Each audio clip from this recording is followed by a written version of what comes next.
So today I'll be talking about what types of financial aid are out there, where you can find it, when you should apply, and how to navigate the process. All right. So let's see.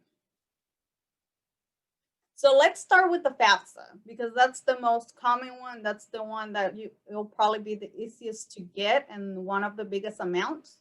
The FAFSA is broken down into three sections, into three types of aid: is grants, federal loans, and work study. And I'll go into details on those. And then we'll talk about scholarships. Those are usually separated into state, or usually I categorize them into state, institutional, which are colleges and universities, and then by programs and organizations. And I'll talk a little bit more about those. Any questions so far? Can't see anybody, but if you have questions, just stop me. So the FAFSA, like I said, it's the grants. The grants are, hold on. Okay, I'll tell you a little bit about those. To apply for the FAFSA, the federal student aid, you have to be a U.S. citizen, have your high school diploma or GED, so you'll have it by the time school starts around. You'll have to go into an eligible program. I have a valid social. If you're a male, you have to be registered for selective services and have a satisfactory academic progress in college. So how much can you get from the FAFSA? Each student is going to get a different results based on their circumstances, like how many people live at home, how much the parents make, how much the school cost, how many people will be in college in that family. So there's a lot of barriers that they look at to let you know what your financial need is and how much they'll give you. All right. So they usually look at the cost of attendance and then the estimated family contribution. And the Pell Grant right now, that's money that you do not have to pay back. I repeat, you do not have to pay it back. So Pell Grant, you can get up to $6,345. So for example, if you decide to go to Pulaski Tech and you get $6,345, that will cover all of Pulaski Tech, which is why Chris mentioned that you could essentially get all of school paid for. Now, if you go to a 4-year, depending on which one you go to, this amount will cover some of the cost, but not all of it. So that's something to consider when choosing schools. And that's why it's important to look for other scholarships if you go to a school that it's more expensive. Now, federal loans, you do have to pay those back. So be careful whenever you receive your award letter. Make sure that if loans are there, please realize that you have to pay those back. They'll offer you up to $5,500 in loans. Just because they offer that amount, it doesn't mean that you should take it. And it also means that they will offer you the whole amount. Only borrow what you need if you decide to borrow money. All right. And I won't get into much detail about subsidized and unsubsidized loans, but just remember that subsidized is always the way to go. If they offer you those loans, always do subsidize because the government will probably pay for the interest while you're in school. And then federal work study, that's funds that you'll earn while working on campus. So if you want to have a small job at work, at college, that's a good option because if they don't give you an assignment or a work assignment, then you can always study or do your homework. That's why it's called work study, and it's a good option, especially if you won't have transportation while in college. All right. Then now completing the FAFSA application. So like I said, when you complete the FAFSA, you qualify for grants, loans, and work study. This application opens up October 1st. So today is October 27th. So it's been a month almost that it's been opened. So if you haven't started on it, I suggest that you get on it. So the sooner you have it, the better. In order to apply for the Pell Grant or to complete the FAFSA, you first have to complete what's called an FSA ID. That's your username and password that you create to access your FAFSA. You'll need one of this FSA IDs, and then your parents will need one as well. All right. So both of you will need one before getting started on the FAFSA. So that's the first step. You'll get that done. And then to complete the FAFSA, there are several steps. First one was to create the FSA ID. Second one is to gather all the information. You'll need things such as your social, your parents' 2019 tax information. They should already have filed this. They probably did it sometime at the beginning of this year. So they should have the 2019 information, records of untaxed income, cash savings, checking account balances, and other investments. A lot of times, if your parents do not have a lot of money, or just the average person, I would say the average family, that you probably don't have to worry about all the investments and all that. So don't let it intimidate you. And you can find more information regarding the documents that you need in these steps in the booklet that Mr. Scale sent to you and that I put on the chat box. That's gonna be on page 1. All right, so completing the FAFSA. This is the process. I'm not gonna do the whole FAFSA, so don't get scared. I don't want to waste your time. I'm just gonna do some highlights of things you should watch out for when completing the FAFSA. And remember, if you get intimidated by any of this information, I'm here to help you. We can do a Zoom meeting, and we can get it knocked out in 15 minutes. All right. So when you log into your FAFSA, you'll probably see this page. Don't freak out. It looks like a lot of questions. You can just skip it. You can just click on next and move on to the actual application. So as you can see, there's several sections here. The student demographics is pretty straightforward, just name, social, birthday, address, all that. The school selection, that's where you'll put all the colleges that you're interested in. Even if you haven't applied to that college, or if you're undecided if you're applying to it or not, go ahead and put it on there, because it's better to put it there now than having to go back and making any changes to the FAFSA. So have your list ready to add all colleges you're interested in here. What they'll do is they'll send the results of the FAFSA to those schools that you selected. And let me see, I think I have a question. Okay, Whitney put the code for UA Little Rock, so it's on there. Then dependency status. I'll get into more details on that one. So hold on tight to that one. Parents' demographics gonna be their socials, birthdays, names. So you'll need your parent for that section. Also, the parent financial information, you'll need your parents' tax documents and the things that we spoke about earlier. And then the student finances. Usually if you worked, it's gonna be your 2019 tax information. If not, then you probably won't have anything to report unless you're getting money from somewhere. The last one is just to sign and submit, and then the confirmation. So let's see. For the student demographics, it's gonna say, what will your high school completion be for 2020, 2021, which for you will be 2021, 2022. For that, it will be high school diploma. So it's gonna have different options, but for you, it's gonna be high school diploma. And it says what college degree or certification you'll be working on. Is gonna be a first bachelor's degree. There's gonna be other options, don't freak out. You can be safe by putting first bachelor's degree. The other question asking if you'll have a bachelor's by this year, you put no.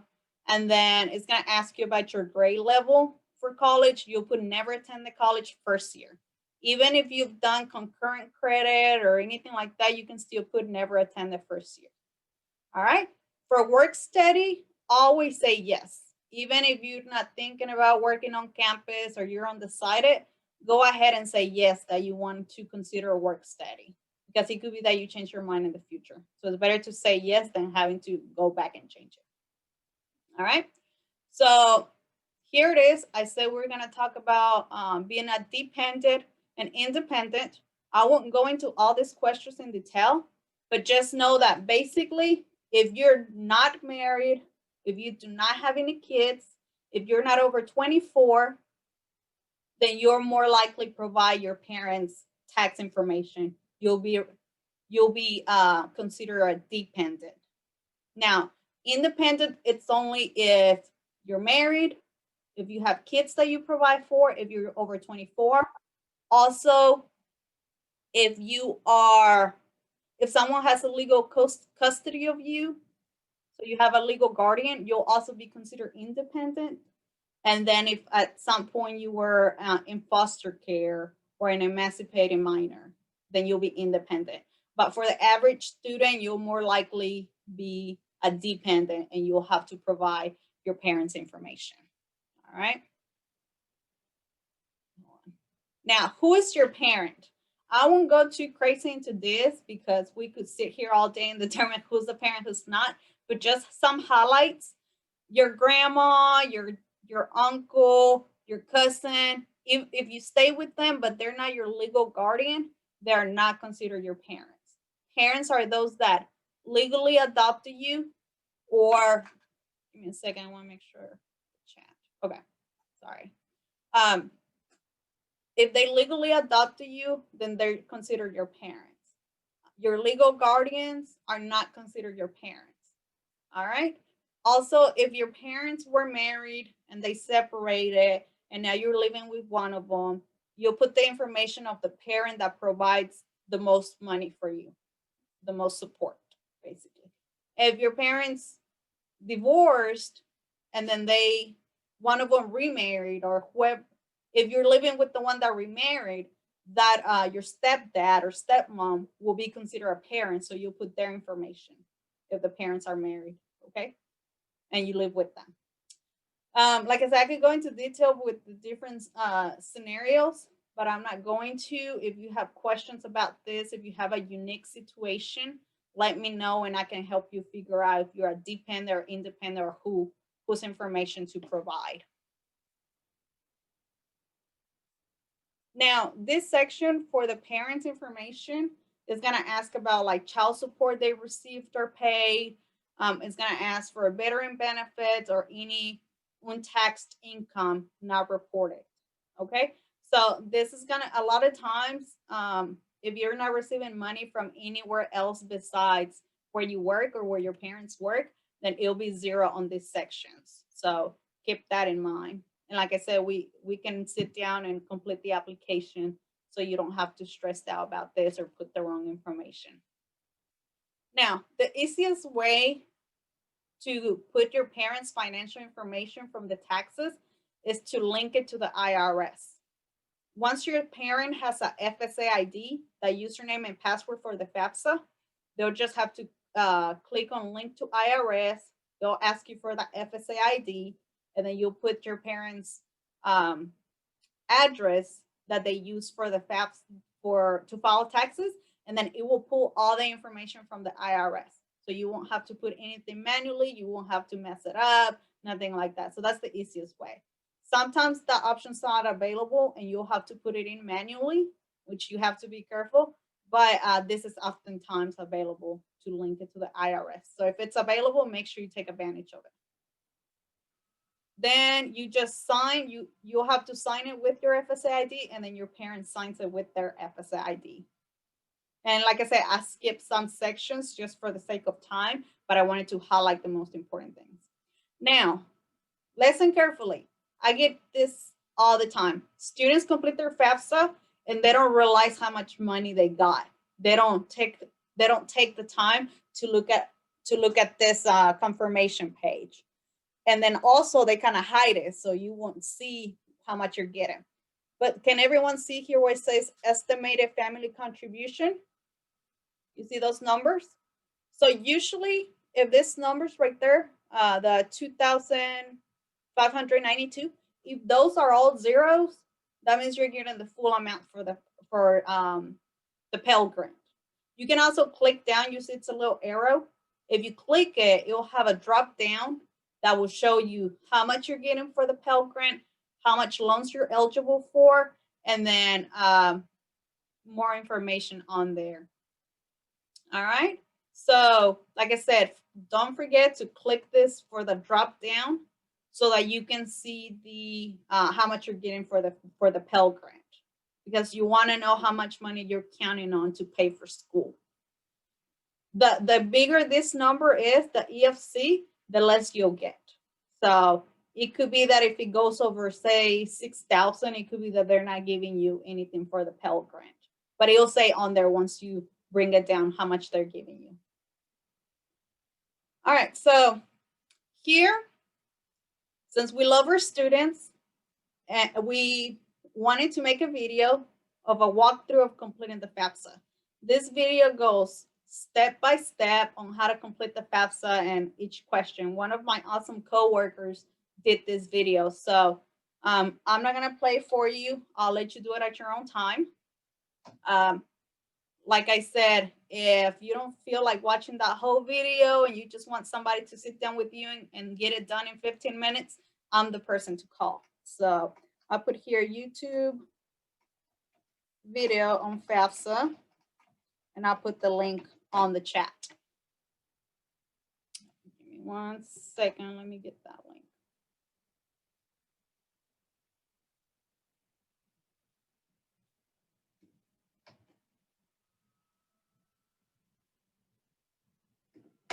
I'll be able to, just so you know, I'll be able to save the chat at the end, and then I'll send it to Mr. Scales so he can send you all the information that has been put on the chat. So don't freak out if you're not writing all this down, or all the stuff we put on the chat at least. All right, so that video is there for you to watch at your own time. It's going to be on YouTube on how to complete the FAFSA. So we talked about step 1, which was create the FSA ID. Step 2 was to complete the FAFSA, which is what we just reviewed.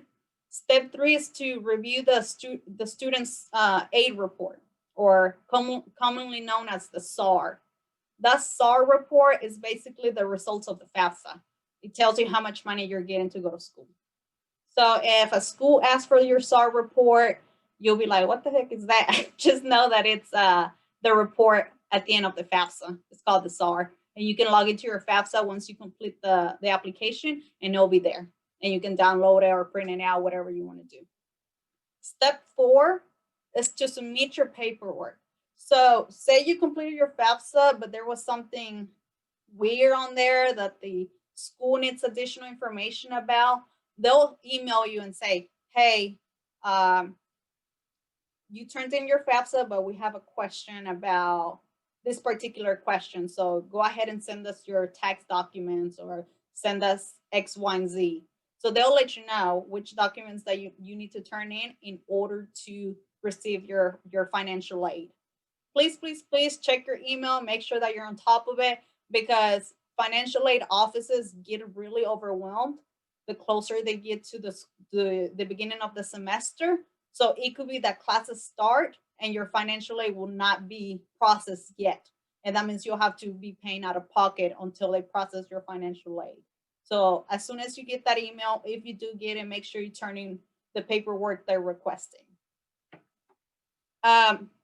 Once they approve your FAFSA and they get all the documentation they need, they'll send you a letter called an award letter. There they'll tell you all the scholarships they're offering you that you apply for. Remember, they won't just give you a scholarship. You have to either apply for it or know that they'll be offering it at some point. They won't just like say, oh, by the way, you've never heard about this, but we're giving you this money. So keep that in mind. They don't usually do that unless they said they would. But all those scholarships will be there. All the financial aid from the FAFSA will be there. Make sure you review it and understand what you have to pay back and what portions you do not have to pay back. Now, the last step, if you do decide to take out loans, there's going to be some applications you'll have to complete. One of them is the master promissory note, and the other one is the loan entrance counseling application. I won't get into details on those because I'm hoping that you'll find enough scholarships and aid that you don't have to pay back and you won't have to take out loans. But if you find out that you have to take out loans, let me know and I can help you get those taken care of. Now, the last thing, if you decide to do work study, then you can reach out to the college or on their website and start looking for jobs. More information on these steps can be found on the booklet on pages 2 to 3. So it's there for you to look at your own time. Now, what to do after completing the FAFSA? I already talked about those loans, doing loan counseling, master promissory, and work study to check for jobs. Okay, any questions about the FAFSA? Before we move on to scholarships. FAFSA is money from the federal government, all right? Then I'll move on to scholarships. I think we have one question in the chat from Candace. Candace asked, okay, on the school section part, they only let you put 10 schools. So are we able to go back and add more later on, or what would we go about doing that? That's a great question. So yes, it can only let you put up to 10 schools. My recommendation is to choose the schools that you know that you're leaning more towards. But if you end up with the case where you submitted the FAFSA and now there's a school that you want to go to, but it's not on the FAFSA, you can always go back and add the school, but you'll have to take one off. So hopefully by the time that you realize that there's another school you want to go to, you'll already know that there's some on the list that you are not considering anymore. Because I feel like by the time you get to that situation, it'll be closer to like maybe February or March, April. So by then, I feel like you'll have your list of schools narrowed down a little bit more, or you'll have more answers from the colleges. And you can take some off and put the other ones that you're considering. Does that answer the question? All right. Let's see. Yes, okay, perfect. So we'll move on to the next section. If everyone's still awake, go ahead and type in scholarships on the chat box.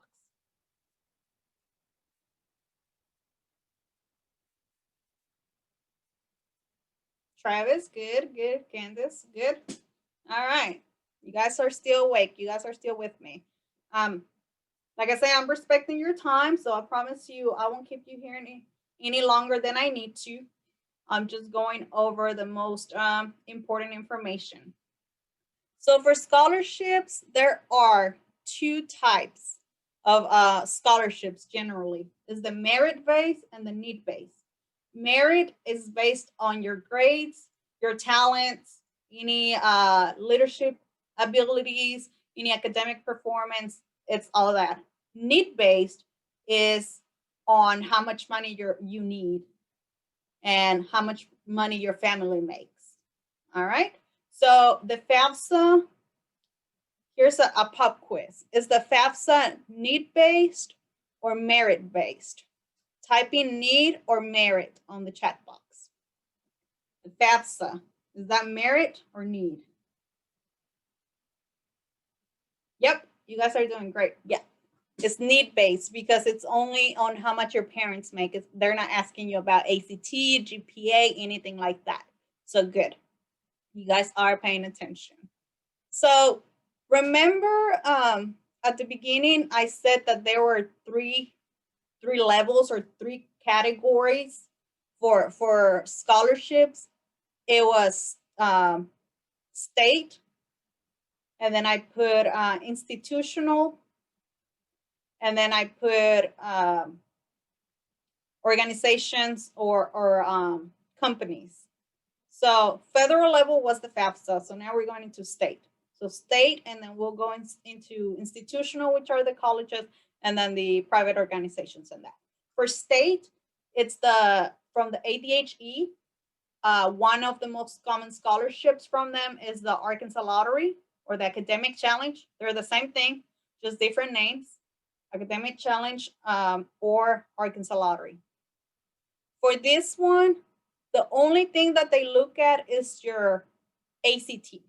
If you have a 19 on the ACT, then you qualify for this scholarship. So put on the chat box, is this a need or merit?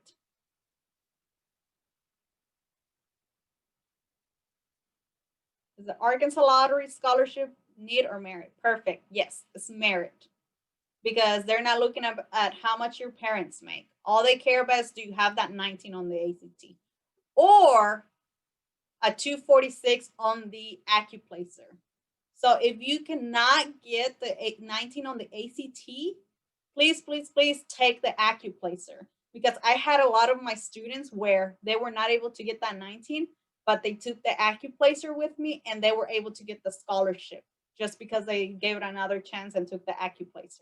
So keep that in mind if you're not getting that 19.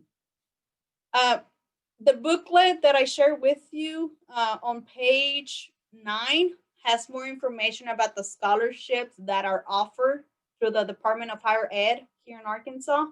Like I said, the most common one is the Arkansas Lottery. That's the only one I'll go over right now, but you're more than welcome to look at page 9 and look at the other scholarships that they offer and its requirements. All right. So other types of federal and state aid, which you'll also find on page 10, it's military scholarships, veteran independence of veteran scholarships, and then the rehab services. That's usually for adults.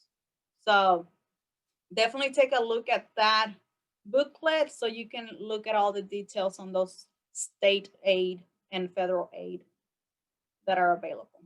All right. So now we go into the institutional, which is colleges and universities. And just as a side note, I always recommend to apply for these scholarships in that order. Like first FAFSA, then the state, and then institutional, and then the private ones. You want to apply to them around the same time, but that's usually the order I recommend doing.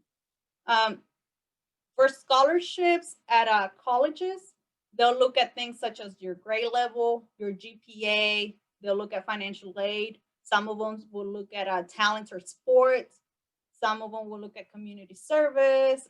So they can look at different aspects. The best thing to do is to go to type in the college that you want to go into and then scholarships. And it'll show the list of the scholarships that they offer for that particular school. There's tons of them, hundreds of colleges. Of course, I'm not going to go into details about each college, but like I said, if you just type in the college and then scholarships, and they will show the list of all the financial aid that they have available. They'll let you know what their requirements are, whether it's merit or need-based. All right, and then the last level, it's programs and organizations. So for scholarships, it's really different for each scholarship, because I can wake up today and say, I want to create a scholarship fund. I want the student to be a minority, and I want it to be need-based, and I want them to have 50 hours of community service. So, and then Mr. Scales can wake up and say the same thing and have totally different requirements. So each scholarship is different. Make sure you read the requirements first before you start applying, because I don't want you to waste your time and then find out that you don't qualify for it. But some of the scholarships look into, of course, the merit and need-based. They look at religious convictions, community service, any disabilities or ethnic background. Like, for example, LULAC usually targets Hispanic students, 100 Black men. They usually do African Americans. They can give it to other, but that's their target. So don't get confused that just because it's LULAC, it's only going to be Hispanics. You still can apply. They won't discriminate, but just keep that in mind. If you have any artistic abilities, anything like that, there's a scholarship for you. I'm left-handed, so there's a scholarship for left-handers. There's scholarships for anything, and I'll tell you how to find them and how to go about them. So where to start? looking for scholarships. Reach out to the financial aid office at your at the college. They can tell you about those institutional scholarships, or look at their websites. That's probably the best way to go about it. So if you call, they'll probably direct you there. Check it with local organizations and community foundations. Also, look at scholarship search sites like scholarships.com or fastweb.com, Sally Mae. There's a lot of websites that provide information on scholarships. And the cool thing about those websites is that you can put all your information on there, and they'll match you with scholarships that fit your criteria and fit your profile. And I know with you guys, you have Navians, and they can do a scholarship search as well through the Navians program that the school provides. All right, and also if you become a TRIO participant, I usually send out a list of scholarships that you can apply for. So that's another reason why you should become one. Now, when to apply for scholarships? They're offered year-round, so the answer is now. Don't waste time. Start applying for scholarships now. Definitely one of the two things that you need to look at first is the deadline, and then the other one is the requirements. From there, you'll determine if you should spend your time on it, waste your time on it or not, if it's a waste of time, or if it's good to apply for it. When to apply for scholarships? Most deadlines, and of course, these are not true for every scholarship, but most deadlines are February, March, and April. Some colleges have their deadline as early as December. I know for Hendrix, they have one program where you have to apply by November 15th. So really start on it as soon as you can, because you don't want to miss those deadlines, okay? Now, how to navigate the process. First thing you have to do is get organized. Put together the information that you need for the scholarship applications, like knowing your GPA, your ACT. Go ahead and start requesting those letters of recommendation, because a teacher generally will take 2 to 3 weeks to get you a letter of recommendation, because you're not the only student. So go ahead and get those letters of recommendation requested, so they'll be ready for whenever you need them. Make sure you know what colleges you want to go to so that you can start looking at their scholarships. Start writing that personal essay. Share it with your best friend, share it with your teacher, share it with Mr. Scales, with anybody that is willing to read it. Share it with them and ask for feedback, because the better the essay, the more likely you are to get some type of aid. And then community service and volunteer work. Really get out there in the community, show up and show out, and make sure that you put those hours in, so that when you apply to a scholarship, you stand out. They want to give it to those that are giving back. It's like, we're giving you money, we want to see that you're giving as well. So it's like an exchange. So you definitely want to stand out. One way to go about it is through volunteer work. All right, let's see. How to navigate the process. Create a list of eligible scholarships. So look through the list, see which ones you qualify for, and then sort them out by deadline, and then start applying for them. If you have that one good essay, you can use it for other essays. They usually ask the same question. So same letter of recommendation, you can use it. Everything you can use it. You'll probably have to do minimal changes for a lot of scholarships. So best thing to do is to organize it, have everything ready, and start applying by deadline.